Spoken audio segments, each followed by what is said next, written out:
Hi all, good morning friends. ಶುಭೋದಯ. ಹೇಗಿದ್ದೀರಾ ನೀವೆಲ್ಲರೂ ಚೆನ್ನಾಗಿದ್ದೀರಾ ಅಂತ ನಾನು ಭಾವಿಸ್ತೀನಿ. ನಾನು ಕೂಡ ತುಂಬ ಖುಷಿಯಾಗಿದ್ದೀನಿ, ಚೆನ್ನಾಗಿದ್ದೀನಿ. ನಾನು ನನ್ನ ಅಮ್ಮನ ಮನೆಗೆ ಬಂದಿದ್ದೇನೆ, ನೇಟಿವ್ ಪ್ಲೇಸ್ಗೆ ಬಂದಿದ್ದೇನೆ. ಇವತ್ತು ಮಾರ್ನಿಂಗ್ ವ್ಲಾಗನ್ನು ನಿಮ್ಮ ಜೊತೆಗೆ ಶೇರ್ ಮಾಡಲಿಕ್ಕಿದ್ದೇನೆ. ಈ ವ್ಲಾಗಲ್ಲಿ ನೀವು ಹಲಸಿನಕಾಯಿಯ 2 ಬಗೆಯ ಅಡುಗೆಯನ್ನು ತೋರಿಸ್ತಾ ಇದ್ದೇನೆ. ಒಂದು ಹಲಸಿನಕಾಯಿ ಪಲ್ಯ ಮತ್ತು ಇನ್ನೊಂದು ಹಲಸಿನಕಾಯಿಯ ಖಾರ ದೋಸೆ. ವಿಡಿಯೋವನ್ನು ತಪ್ಪದೆ ನೋಡಿ, ಸ್ಕಿಪ್ ಮಾಡದೆ ನೋಡಿ. ಮಾರ್ನಿಂಗ್ 7:30 ಆಗಿದೆ. ಒಂದು 1/2 ಲೀಟರ್ ನೀರನ್ನು ಕುಡಿದು ನಾನು ಮಾರ್ನಿಂಗ್ ವಾಕ್ ಹೊರಟಿದ್ದೀನಿ. ನೀವೇನಾದರೂ ನನ್ನ ವಿಡಿಯೋ ಫಸ್ಟ್ ಟೈಮ್ ನೋಡೋರಾಗಿದ್ದರೆ ನನ್ನ ವಿಡಿಯೋ ನಿಮಗೆ ಇಷ್ಟ ಆಗಿದ್ದಲ್ಲಿ ಲೈಕ್ ಮಾಡಿ, ಶೇರ್ ಮಾಡಿ, ಸಬ್ಸ್ಕ್ರೈಬ್ ಮಾಡಿ ಫ್ರೆಂಡ್ಸ್. ಸಬ್ಸ್ಕ್ರೈಬ್ ಪಕ್ಕದಲ್ಲಿರೋ ಬೆಲ್ ಐಕನನ್ನು ಕೂಡ ಪ್ರೆಸ್ ಮಾಡಿ. ನಾನು ಹಾಕೋ ವಿಡಿಯೋ ನಿಮಗೆ ಮೊದಲಾಗಿ ತಲುಪುತ್ತೆ. 45 ಮಿನಿಟ್ಸ್ ವಾಕ್ ಆಯಿತು. ನಾನೀಗ ಹೋಗ್ತಾ ಇದ್ದೀನಿ ಮನೆ ಕಡೆಗೆ. ವಾಕಿಂದ ಬರೋ ಅಷ್ಟರಲ್ಲಿ ನಮ್ಮಮ್ಮನ ಬ್ರೇಕ್ಫಾಸ್ಟ್ ಕೂಡ ರೆಡಿಯಾಗಿದೆ. ಸೂಪರ್ ಡೆಲಿಷಿಯಸ್ ಇಡ್ಲಿ ಮಾಡಿದ್ದಾರೆ. ಈ ಥರ ಬಟ್ಟೆ ಮೇಲೆ ಹಾಕಿ ಇಲ್ಲಿ ಇಡ್ಲಿ ಬೇಯಿಸ್ತಾರೆ. ಈ ಇಡ್ಲಿ ಜೊತೆ ನಾನು ಇಂಗಿನ ಕಾಯಿ ಚಟ್ನಿ, ಕೆಂಪು ಚಟ್ನಿಯನ್ನು ಸರ್ವ್ ಮಾಡಿದ್ದಾರೆ. ತುಂಬ ಚೆನ್ನಾಗಿರುತ್ತೆ. ಇಡ್ಲಿ ಮೇಲೆ ಒಂದು ಬೆಣ್ಣೆ ಮತ್ತು ಅದರ ಜೊತೆ ಈ ಕಾಯಿ ಚಟ್ನಿ ತಿಂತಾ ಇದ್ದರೆ ಮಜಾನೇ ಬೇರೆ. ಈ ಇಂಗಿನ ಚಟ್ನಿಯನ್ನು ರೆಸಿಪಿ ಬೇಕಾಗಿದ್ದಲ್ಲಿ ಕಮೆಂಟ್ ಮೂಲಕ ನನಗೆ ತಿಳಿಸಿ. ನೆಕ್ಸ್ಟ್ ವ್ಲಾಗಲ್ಲಿ ಅದನ್ನು ತೋರಿಸ್ತೀನಿ. ಇವಾಗ ಒಳ್ಳೆಯ ಹಲಸಿನಕಾಯಿ ಸಿಕ್ಕಿದೆ. ಹಲಸಿನಕಾಯಿಯಿಂದ ನಾವು ಒಂದು ಪಲ್ಯವನ್ನು ಮಾಡಲಿಕ್ಕಿದ್ದೇವೆ. ಒಂದು ಬಾಣಲೆಯಲ್ಲಿ ನಾನು ಕ್ವಿಕ್ಕಾಗಿ ಈ ಪಲ್ಯವನ್ನು ತೋರಿಸ್ತಾ ಇದ್ದೇನೆ. ಯಾಕಂದರೆ ಹಿಂದಿನ ವ್ಲಾಗ್ಗಳಲ್ಲಿ ನಾನು ಹಲಸಿನಕಾಯಿಂದ ಒಂದು ಸೇಮ್ ಪಲ್ಯವನ್ನು ತೋರಿಸಿದ್ದೆ ಕೂಡ. ಈಗ ಅದರ ಕ್ವಿಕ್ ವರ್ಷನ್ ಆಗಿ ತೋರಿಸ್ತಾ ಇದ್ದೇನೆ. ಸಾಸಿವೆ, ಕರಿಬೇವು, ಉದ್ದಿನಬೇಳೆ ಇವೆಲ್ಲವನ್ನು ಹಾಕಿ ಚೆನ್ನಾಗಿ ಫ್ರೈ ಆದಮೇಲೆ ಒಂದು ಒಳ್ಳೆಯ ಮಸಾಲೆಯನ್ನು ಮಾಡಿಟ್ಕೊಂಡಿದ್ವಿ. ಮಸಾಲೆಗೆ ನಾವು ಕಾಯಿ ತುರಿ, ಕೆಂಪು ಮೆಣಸಿನಕಾಯಿ, ಹುಣಸೆ ಹಣ್ಣು ಮತ್ತು ಕೊತ್ತಂಬರಿ ಹಾಕಿ ಚೆನ್ನಾಗಿ ರುಬ್ಕೊಂಡಿದ್ವಿ. ಅದನ್ನು ಇದಕ್ಕೆ ಹಾಕಿ ಇವಾಗ ಒಂದು ಕಡೆಯಲ್ಲಿ ಬೇಯಿಸಿದ ಹಲಸಿನಕಾಯಿಯನ್ನು ಕೈಯಲ್ಲಿ ಪುಡಿ ಮಾಡಿಕೊಂಡು ಅದನ್ನು ಇದಕ್ಕೆ ಹಾಕ್ಕೊಂಡಿದ್ದೇನೆ. ನಾನು ಹಿಂದಿನ ವ್ಲಾಗಲ್ಲಿ ಅದನ್ನು ಡೀಟೇಲ್ ಆಗಿ ತೋರಿಸಿದ್ದೆ ಕೂಡ. ಆ ಲಿಂಕನ್ನು ಡಿಸ್ಕ್ರಿಪ್ಷನ್ ಬಾಕ್ಸಲ್ಲಿ ಹಾಕಲಿಕ್ಕಿದ್ದೇನೆ. ಇವಾಗ ರುಚಿಗೆ ತಕ್ಕಷ್ಟು ಉಪ್ಪು ಹಾಕಿ ಒಂದು ಬಾಯ್ಲ್ ಬರಬೇಕು. ಇವಾಗ ಬಾಯ್ಲ್ ಬಂದಮೇಲೆ ಮುಚ್ಚಿ ನಾವು 5 ನಿಮಿಷ ಅದನ್ನು ಚೆನ್ನಾಗಿ ಡ್ರೈ ಆಗೋವರೆಗೂ ಬೇಯಿಸ್ಕೋಬೇಕು. ಇವಾಗ ನೋಡಿ, ನಾವು ಅರ್ಧ ಬೆಂದ ಮಸಾಲೆ ಮೇಲೆ ಈ ಥರ ಬೇಯಿಸಿರುವ ಹಲಸಿನಕಾಯಿಯನ್ನು ಪುಡಿ ಮಾಡಿಕೊಂಡಿದ್ದು ಹಲಸಿನಕಾಯಿಯನ್ನು ಹಾಕ್ತಾ ಇದ್ದೇವೆ. ಪೇಸ್ಟ್ ಮಾಡಬಾರ್ದು, ಇದನ್ನು ತುಂಬ ಅರ್ಧ ಪುಡಿ ಥರ ಮಾಡ್ಕೋಬೇಕು. ಕೈಯಲ್ಲೇ ಮಾಡ್ಕೊಬೇಕು, ಮಿಕ್ಸಿಯಲ್ಲೆಲ್ಲ ಮಾಡೋಕ್ಕೆ ಹೋಗಬಾರ್ದು. ನೋಡಿ, ಇಷ್ಟು ಚೆನ್ನಾಗಿ ಬೆಂದಿದೆ. ಇವಾಗ ಇದನ್ನು ಒಳ್ಳೆ ಮಿಕ್ಸ್ ಮಾಡಿ ರುಚಿಗೆ ತಕ್ಕಷ್ಟು ಸ್ವಲ್ಪ ಬೆಲ್ಲ ಕೂಡ ಇದಕ್ಕೆ ಹಾಕಬೇಕು.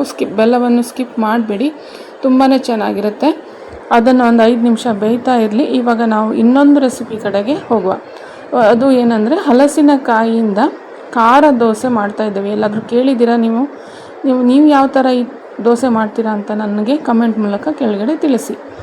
ಇವಾಗ ನಾನು ಇದರ ಸಾಮಗ್ರಿ ಏನೆಲ್ಲ ಬೇಕು ಅಂತ ಹೇಳ್ತೀನಿ. ದೋಸೆ ಅಕ್ಕಿನ ಅರ್ಧ ಕಪ್ ತಗೊಂಡಿದ್ದೇನೆ. ಅದನ್ನು 1 ಗಂಟೆ ಕಾಲ ನೆನೆಸಿಟ್ಟಿದ್ದೇನೆ. ಅದರ ಜೊತೆ ನಾನು 10 ರಿಂದ 12 ಬ್ಯಾಡಗಿ ಮೆಣಸಿನ ಕಾಯಿಯನ್ನು ತಗೊಂಡಿದ್ದೇನೆ. ಅದ್ರ ಜೊತೆ ಚೆನ್ನಾಗಿ ತೊಳೆದು ಅದನ್ನು 1 ಅವರ್ 1.5 ಅವರ್ ನೆನೆ ಹಾಕಿದ್ದೇನೆ. ಅದ್ರ ಜೊತೆ ಅರ್ಧ ಕಾಯಿ ತುರಿಯನ್ನು ತಗೊಂಡಿದ್ದೇನೆ. ಕಾಯಿ ತುರಿಯ ಜೊತೆಗೆ ಒಂದು ಅರ್ಧ ಸ್ಪೂನಷ್ಟು ಜೀರಿಗೆ, ಇದೆಲ್ಲ ಹಸಿ ಸಾಮಾನನ್ನು ತಗೊಂಡಿರೋದು, ಯಾವುದು ಫ್ರೈ ಮಾಡಿರೋದಲ್ಲ. ಹಸಿ ಜೀರಿಗೆ ತಗೊಂಡಿದ್ದೇನೆ, ಒಂದು ಅರ್ಧ ಸ್ಪೂನು. 1 ಸ್ಪೂನಷ್ಟು ಧನಿಯಾ ಕಾಳನ್ನು ತಗೊಂಡಿದ್ದೇನೆ. ನನ್ನ ಈ ವ್ಲಾಗ್ ಎಲ್ಲ ನಿಮಗೆ ಇಷ್ಟ ಆಗಿದ್ದಲ್ಲಿ ಪ್ಲೀಸ್ ಲೈಕ್ ಮಾಡಿ, ಶೇರ್ ಮಾಡಿ, ಸಬ್ಸ್ಕ್ರೈಬ್ ಮಾಡಿ ಫ್ರೆಂಡ್ಸ್. ನನಗೂ ಒಂದು ಮೋಟಿವೇಶನ್ ಸಿಗುತ್ತೆ. ಇವಾಗ ನಾನು ಒಂದು 4 ರಿಂದ 5 ಎಸಳು ಹುಣಸೆ ಹಣ್ಣನ್ನು ಕೂಡ ತಗೊಂಡಿದ್ದೇನೆ. ಅದರ ಜೊತೆಗೆ ಇಂಗನ್ನು ಕೂಡ ತಗೊಂಡಿದ್ದೇನೆ. ಇಂಗು ಮಾತ್ರ ನಾನು ಒಂದು ತೊಗರಿ ಬೇಳೆಯಕ್ಕಿಂತ ದೊಡ್ಡ ಗಾತ್ರದಲ್ಲಿ ತಗೊಂಡಿದ್ದೇನೆ. ಒಂದು ಕಡಲೆಕಾಳಿನ ಗಾತ್ರದಷ್ಟು ಇಂಗನ್ನು ನಾವು ಇಲ್ಲಿ ತಗೋಬೇಕು. ಇವೆಲ್ಲವನ್ನು ಹಾಕಿ ನಾನು ರುಬ್ಕೊತಾ ಇದ್ದೇನೆ. ಇದೆಲ್ಲ ಅಡುಗೆಯನ್ನು ಮಾಡ್ತಿರೋರು ನಮ್ಮಮ್ಮ. ತುಂಬ ಸೂಪರಾಗಿ ಅಡುಗೆ ಮಾಡ್ತಾರೆ ಇವರು. ಇವಾಗ ಒಂದು ಮಿಕ್ಸಿ ಜಾರಲ್ಲಿ ನಾವು ಈ ನೀರನ್ನು ಮೊದಲು ತೆಗೆದಿಟ್ಕೋಬೇಕು. ಅಕ್ಕಿ ಮತ್ತು ಬ್ಯಾಡಗಿ ಮೆಣಸಿನಕಾಯಿ ನೆನೆಸಿದ್ವಲ್ಲ ಅದನ್ನು. ಅದ್ರ ಜೊತೆ ನಾವು ಅಕ್ಕಿಯ ಜೊತೆ 1 ಸ್ಪೂನು ತೊಗರಿಬೇಳೆ ಕೂಡ ನೆನೆಸ್ತಿದ್ದೀವಿ. ನಾನು ಆ ಕ್ಲಿಪ್ ಮಿಸ್ ಆಗೋಗಿದೆ. ಇವಾಗ ಇವೆಲ್ಲವನ್ನು ಹಾಕಿ ನಾನು ರುಬ್ಕೋತೇನೆ. ಮೊದಲು ಇವಿಷ್ಟನ್ನು ರುಬ್ಕೋಬೇಕು. ನೀರು ಜಾಸ್ತಿ ಹಾಕದೇ ರುಬ್ಬಬೇಕು. ನಾವು ದೋಸೆ ತೆಗೆಯೋದ್ರಿಂದ ತುಂಬ ತೆಳುವಾಗಬಾರ್ದು ಅದು. ಇವಾಗ ನೋಡಿ, ಕಾಯನ್ನು ಹಾಕ್ಕೋತಾ ಇದ್ದೀನಿ, ಹುಣಸೆ ಹುಳಿಯನ್ನು ಹಾಕ್ಕೋತಾ ಇದ್ದೀನಿ, ಮತ್ತು ಇಂಗು ಕೂಡ ಹಾಕ್ತಾ ಇದ್ದಾರೆ. ಇವಾಗ ಇವೆಲ್ಲವನ್ನು ಸಾಮಾನನ್ನು ಹಸಿಯಾಗಿ ನಾವು ಹಾಕ್ಕೋತಾ ಇದ್ದೀವಿ. ಚೆನ್ನಾಗಿ ಇದನ್ನು ರುಬ್ಬಬೇಕು. ನೀವು ಧನಿಯಾ ಮತ್ತು ಜೀರಿಗೆಯನ್ನು ಬಿಟ್ಟು ಕೂಡ ದೋಸೆಯನ್ನು ಮಾಡ್ಕೋಬೋದು. ರುಚಿಗೆ ತಕ್ಕಷ್ಟು ಪಿಂಕ್ ಸಾಲ್ಟ್ ಹಾಕ್ತಾ ಇದ್ದೇನೆ. ಇಲ್ಲಿ ಇವರು ಪಿಂಕ್ ಸಾಲ್ಟನ್ನು ಬಳಸ್ತಾ ಇದ್ದಾರೆ. ನೀವು ಬೇಕಿದ್ರೆ ಟೇಬಲ್ ಸಾಲ್ಟ್ ಕೂಡ ಹಾಕ್ಕೊಬೋದು. ಇದು ಬೇಯಿಸಿರುವ ಹಲಸಿನಕಾಯಿಯನ್ನು ಸ್ವಲ್ಪನೇ ಪುಡಿ ಮಾಡ್ಕೊಳ್ತಾ ಇದ್ದೇವೆ. ಪಲ್ಸನ್ನು ಮಾಡಬಾರ್ದು, ಸುಮ್ಮನೆ ಈ ಥರ ಪುಡಿ ಆಗಬೇಕು. ನೋಡಿ ಎಷ್ಟು ಚೆನ್ನಾಗಿ ಕೈಯಲ್ಲಿ ಈ ಥರ ಪುಡಿ ಮಾಡ್ಕೊಳ್ತಾ ಇದ್ದಾರೆ. ಈ ಪುಡಿ ಮಾಡಿದ ತಕ್ಷಣ ನಾವು ರುಬ್ಬಿ ಏನು ಇಟ್ಕೊಂಡಿದ್ವಲ್ಲ ಆ ಮಸಾಲೆಯನ್ನು ಇದಕ್ಕೆ ಹಾಕ್ಕೋಬೇಕು. ಅದು ಹಾಕಿದ ನಂತರ ಚೆನ್ನಾಗಿ ಅದನ್ನು ಮಿಕ್ಸ್ ಮಾಡ್ಕೋಬೇಕು. ಎಲ್ಲೂ ನೀರು ಹಾಕ್ಕೊಳ್ಳೋಕೆ ಹೋಗಬೇಡಿ. ನೋಡಿ ಈ ನೀರಲ್ಲಿ ಅದು ಕಿವುಚಿದ ತಕ್ಷಣ ಸ್ವಲ್ಪ ನೀರು ಬರ್ತದೆ. ಆ ನೀರನ್ನು ಬಿಟ್ಟು ನೀವು ಇದಕ್ಕೆ ಹಾಕ್ಕೊಳ್ಬೇಕು. ಈ ಥರ ನೋಡಿ ಎಷ್ಟು ನೀರು ಬಂತು. ಬೇಯಿಸುವಾಗ ನೀರು ಒಂದು ಸ್ವಲ್ಪ ಆದರೂ ಉಳಿಯುತ್ತಲ್ವ, ಅದನ್ನು ಹಿಂಡಿಬಿಟ್ಟು ನಾವು ಇದಕ್ಕೆ ಹಾಕ್ಕೋಬೇಕು. ಇಲ್ಲಿ ನಾವು ಮಸಾಲೆಗೆ ಉಪ್ಪು ಹಾಕಿಲ್ಲ ಅಂದರೆ ಇವಾಗ ನಾವು ರುಚಿಗೆ ತಕ್ಕಷ್ಟು ಉಪ್ಪನ್ನು ಕೂಡ ಹಾಕ್ಕೊಂಡಿದ್ವಿ. ನಾವಂತೂ ಮುಂಚೆನೇ ಹಾಕ್ಕೊಂಡಿದ್ದೇವೆ. ಇವಾಗ ನೋಡಿ ಚೆನ್ನಾಗಿ ಮಿಕ್ಸ್ ಆಗಿದೆ. ಇದರ ಮೇಲೆ ನಾವು ಕರಿಬೇವಿನ ಸೊಪ್ಪನ್ನು ಹಾಕ್ತೇವೆ. ಚೆನ್ನಾಗಿ ಒಳ್ಳೆ ಫ್ಲೇವರ್ ಬರುತ್ತೆ ಅಂತ ಕರಿಬೇವಿನ ಸೊಪ್ಪು 1-2 ಕಡ್ಡಿಯಷ್ಟು ಹಾಕ್ಕೊಂಡಿದ್ದೇನೆ. ಇದನ್ನೆಲ್ಲ ಇವಾಗ ಮಿಕ್ಸ್ ಮಾಡ್ಕೊಬೇಕು.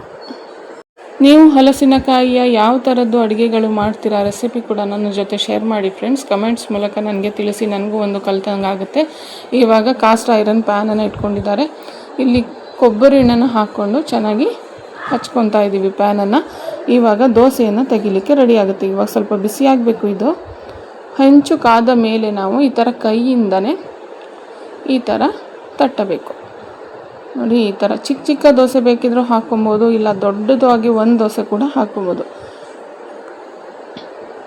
ಇದು ನಮ್ಮ ಕೊಂಕಣಿಯ ಸಾಂಪ್ರದಾಯಿಕ ಅಡುಗೆ. ನಾವು ಬೇರೆ ತರಕಾರಿಗಳಲ್ಲೂ ಕೂಡ ಈ ಥರ ದೋಸೆಯನ್ನು ಮಾಡ್ತೇವೆ. ಇದಕ್ಕೆ ನಾವು ಸಣ್ಣ ಪೋಳೋ ಅಂತ ಹೇಳೋದು. ಇವಾಗ ನೋಡಿ ಇದು ಚೆನ್ನಾಗಿ ಒಂದು ಸೈಡು ಬೇಯಬೇಕು. ಚೆನ್ನಾಗಿ ಮುಚ್ಚಿ ಇದನ್ನು 1-2 ನಿಮಿಷ ಆದಮೇಲೆ ಈ ಥರ ಇನ್ನೊಂದು ಸೈಡ್ ಬೇಯಿಸಲಿಕ್ಕೆ ಬಿಡಬೇಕು. ಮಧ್ಯದಲ್ಲಿ ನಾವು ಏನಾದರೂ ದೋಸೆ ಡ್ರೈ ಅಂತ ಅನಿಸ್ತು ಅಂದರೆ ಇನ್ನೊಂದು ಸ್ಪೂನು ಕೊಬ್ಬರಿ ಎಣ್ಣೆ ಕೂಡ ಹಾಕ್ಕೊಬೋದು. ನೀವು ಕೊಬ್ಬರಿ ಎಣ್ಣೆ ಬೇಡ ಅಂದರೆ ಬೇರೆ ನೀವು ಯಾವ ಎಣ್ಣೆ ಬಳಸ್ತೀರಾ ನೋಡಿ ಆ ಎಣ್ಣೆಯಲ್ಲೂ ಕೂಡ ಮಾಡ್ಕೊಬೋದು. ಇವಾಗ ನೋಡಿ ಚೆನ್ನಾಗಿ ಫ್ರೈ ಆಗಬೇಕು. ಇದು ಮೀಡಿಯಮ್ ಉರಿಯಲ್ಲಿ ಇದನ್ನು ಬೇಯಿಸ್ಕೋಬೇಕು ನಾವು. ಮತ್ತು ಇದನ್ನು ಮುಚ್ಚಿ ಈ ಥರ ಬೇಯಿಸ್ಕೋಬೇಕು. ತೊಗರಿಬೇಳೆ ಹಾಕಿರೋದ್ರಿಂದ ತುಂಬ ಕ್ರಿಸ್ಪಿನೂ ಕೂಡ ಬರುತ್ತೆ. ಕಾಯಿ ತುರಿಯಿಂದ ಕೂಡ ಸಾಫ್ಟಾಗಿ ಒಳಗಡೆ ಇರುತ್ತೆ. ತುಂಬಾ ಚೆನ್ನಾಗಿರುತ್ತೆ. ಖಂಡಿತ ಟ್ರೈ ಮಾಡಿ. ಹಲಸಿನಕಾಯಿ ಸೀಸನ್ ಇರೋದ್ರಿಂದ ಇದನ್ನು ಖಂಡಿತ ಒಮ್ಮೆ ಟ್ರೈ ಮಾಡಿ ಫ್ರೆಂಡ್ಸ್. ಮತ್ತು ಹೇಗೆ ಬಂತು ಅಂತ ನನಗೆ ಕಮೆಂಟ್ ಮೂಲಕ ತಿಳಿಸಿ. ನಾವೀಗ ಇದನ್ನು ಟೇಸ್ಟ್ ಮಾಡಲಿಕ್ಕಿದ್ದೇವೆ. ಹೆಲ್ದಿ ಡಿಲಿಷಿಯಸ್ ಹಲಸಿನಕಾಯಿ ದೋಸೆ ರೆಡಿಯಾಗಿದೆ. ಇದನ್ನು ನೀವು ಬ್ರೇಕ್ಫಾಸ್ಟ್ ಆಗಿಯೂ ಕೂಡ ಮಾಡ್ಕೊಬೋದು. ಚಟ್ನಿ ಅಗತ್ಯವೇನು ಇರೋದಿಲ್ಲ. ಇಲ್ಲ ಅಂದರೆ ನಮ್ಮ ಥರ ಅನ್ನದ ಜೊತೆ ಸೈಡ್ ಡಿಶ್ ಆಗಿ ಕೂಡ ನೀವು ಟ್ರೈ ಮಾಡ್ಕೊಬೋದು. ತುಂಬ ಸಖತ್ತಾಗಿ ಬಂದಿತ್ತು, ಸೂಪರಾಗಿ ಬಂದಿದೆ. ಖಂಡಿತ ಟ್ರೈ ಮಾಡಿ ಫ್ರೆಂಡ್ಸ್. ಇಲ್ಲಿ ಖಾರವನ್ನು ನಾವು ಸ್ವಲ್ಪ ಕಡಿಮೆ ಹಾಕಿದ್ದೇವೆ. ನೀವು ಸ್ವಲ್ಪ ಅದಕ್ಕಿಂತ ಜಾಸ್ತಿ ಹಾಕ್ಕೊಂಡು ಮಾಡ್ಕೋಬೋದು. ನೋಡಿ ನಮ್ಮ ಹಲಸಿನಕಾಯಿ ಪಲ್ಯ ಕೂಡ ರೆಡಿಯಾಗಿದೆ. ಇದಂತೂ ಸಖತ್ತಾಗಿ ಟೇಸ್ಟಿಯಾಗಿ ಬಂದಿತ್ತು. ಅದ್ರ ಜೊತೆ ತೊವೆ ಕೂಡ ಮಾಡಿದ್ದೀವಿ, ಅದ್ರ ಜೊತೆ ಬಾಯ್ಲ್ಡ್ ರೈಸ್. ನನ್ನ ಈ ಬ್ಲಾಗ್ ನಿಮಗೆ ಇಷ್ಟ ಆಗಿದೆ ಅಂತ ನಾನು ಭಾವಿಸ್ತೀನಿ. ಇಷ್ಟ ಆಗಿದ್ದಲ್ಲಿ ಲೈಕ್ ಮಾಡಿ, ಶೇರ್ ಮಾಡಿ, ಸಬ್ಸ್ಕ್ರೈಬ್ ಮಾಡಿ ಫ್ರೆಂಡ್ಸ್. ಇನ್ನು ನಾನು ನಿಮ್ಗೆ ಸಿಗ್ತೀನಿ ಇನ್ನೊಂದು ವ್ಲಾಗಲ್ಲಿ. ಅಲ್ಲಿಯವರೆಗೂ thank you for watching and bye.